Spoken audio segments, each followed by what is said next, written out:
Assalomu alaykum, Ro'yo kanaliga xush kelibsiz. Bugun sizlar bilan Al-Buxoriy haqida gaplashamiz. Xo'sh, Al-Buxoriy aslida kim? Al-Buxoriyning haqiqiy ismi Muhammad al-Jafi bo'lib, u Muhammad sallallohu alayhi va sallam o'limidan taxminan 2 asr o'tgach, hozirgi O'zbekistonning Buxoro shahrida tavallud topgan.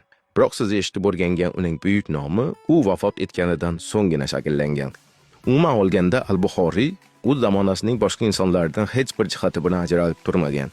Unga ishonganlar ham bo'lgan va shu bilan birga ishonmaganlar ham. Qariya Al-Buxoriy o'zi haqida juda ko'p ma'lumotlarni yozib qoldirgan. Misol uchun, u bolalik paytida 70 mingdan ziyod hadislarni yodlab olganligini. Ehtimol bu raqamlar sizga erish tuyuladi. Shu bois keling atroflicha tahlil qilib ko'ramiz. Uning eng mashhur kitobi Sahih Al-Buxoriy to'plami 6 bobdan iborat. Ya'ni 2000 bet va 7000 dan ziyod hadislardan.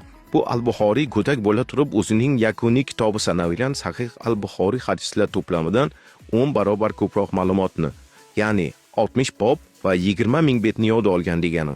Shunda har bir betda o'rtacha 450 ta so'z bo'lishini nazarda tutsak, u holda Al-Buxoriy qariyb 9 millionga yaqin so'zni yod olgani ma'lum bo'ladi.